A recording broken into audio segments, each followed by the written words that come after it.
Ela se levantou e começou a se afastar dele sem tirar os olhos dele. Ele diz a ela para não ter medo. Os abraços de hoje vai para Neuza Amoedo, que é lá de Poços de Caldas, para Maria Fátima da Silva, Maria Vitória, que é lá de Ilhéus, na Bahia. Continue ligadinhos aqui no canal que eu vou te atualizar sobre tudo que ainda vai acontecer. Ele estava em seu barraco de orgia particular, negociando por telefone com Viviana as ações do supermercado. Ela estava lhe dando um prazo de pagamento. Ele encerrou a ligação quando Carmelo entrou. Carmelo informou que Antônio estava sob vigilância no hospital até que pudesse ser preso por ordem do próprio filho. Depois de algumas palavras sobre Carmelo ter alguns amigos na prisão, Otávio disse-lhe para poder então matar Letícia. Ele ordena então a morte de sua esposa. Carmelo conseguiu manter a calma, incrédulo que Otávio estava ordenando que ele matasse Letícia. Otávio disse: "Não me questione, apenas faça." Aparentemente, no testamento de Letícia, ele herda tudo e estava determinado a ter tudo.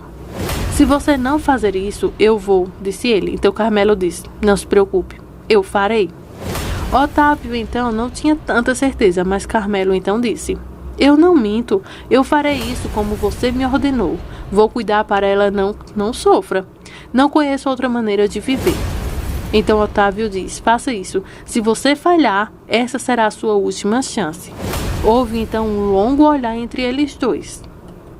Carmelo ficou na cozinha olhando então a foto de Francisca. "Ainda bem que você não está aqui, Francisca", disse ele. "Você saberia que desgraça sou eu."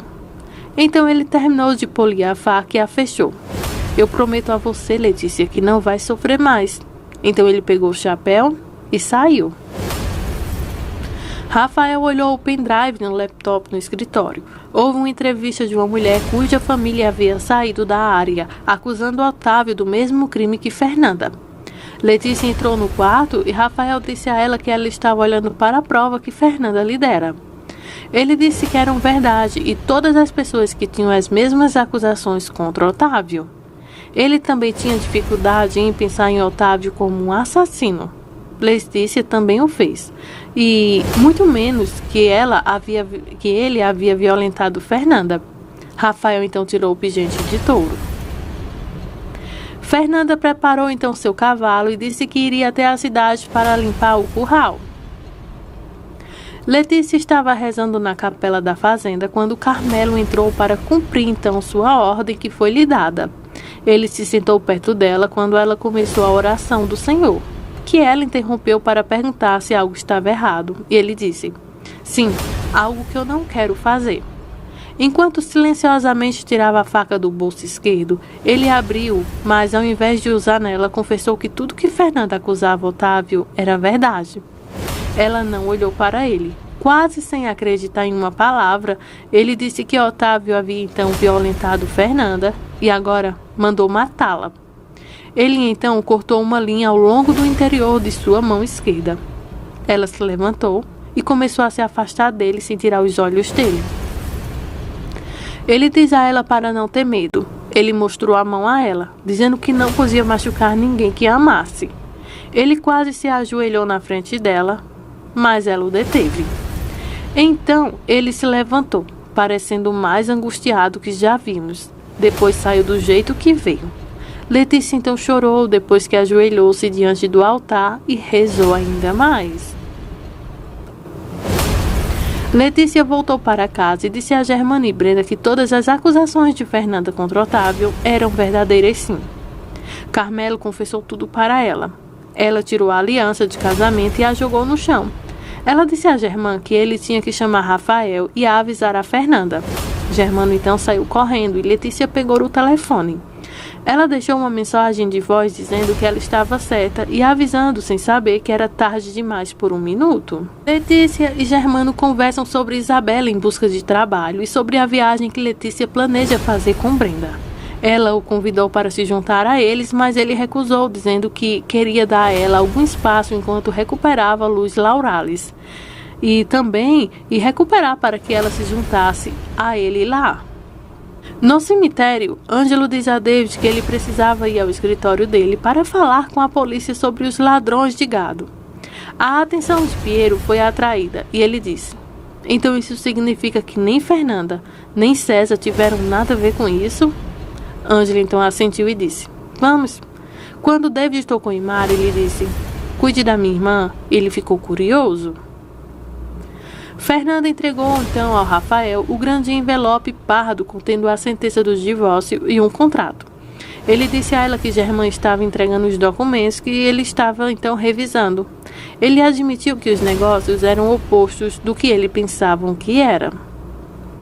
Fernanda manuseou o time do pingente de touro e disse que era isso o que o estuprador usava. Rafael perguntou por que ela nunca disse isso antes. Ela disse que se apaixonou por ele antes de pensar que ele tinha sido seu agressor.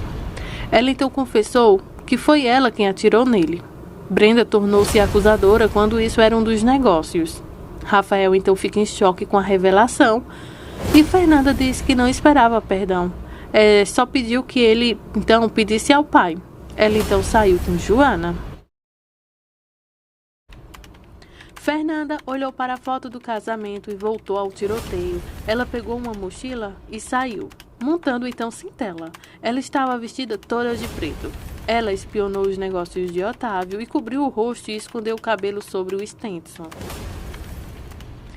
Ela entrou furtivamente na propriedade e fingiu então que estava pintando com spray na lateral do prédio. Ela cortou o cadeado do curral e soltou o gado. Enquanto ela se afastava, 2 dos homens de Otávio começavam a atirar nela.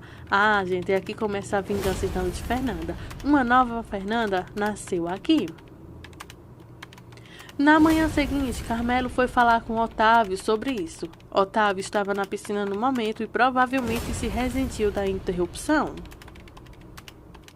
Otávio olhou para Fernanda que tinha borrifado na parede branca que dizia: essas terras estão manchadas de sangue. Carmelo disse que adiaram a pintura para Otávio para que pudesse ver. O gerente do matadouro disse a ele que os homens estavam recuperando o gado perdido.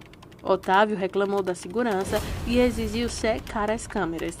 Carmelo lhe disse: isso é pessoal, o que Otávio já havia percebido. Mas quem faria isso depois de 3 anos? Um velho saiu correndo de uma loja próxima dizendo que havia sido assaltado e um cavalo roubado. A notícia do roubo se espalhou muito mais rápido do que fumaça. Rafael e David se perguntavam o que estava acontecendo em sua cidade, por que tanto acontecimento ultimamente. Uma multidão seguiu um cavaleiro pela praça. Rafael saltou de sua picape, atacou então a moça. Ele acertou um soco no rosto dela antes de perceber que ali havia então uma linda mulher, a Fernanda. Que encontro, viu, de Rafael e Fernanda? Gente, isso é de tirar o fôlego. Então, enfim, nesse capítulo então é dada a largada a vingança de Fernanda.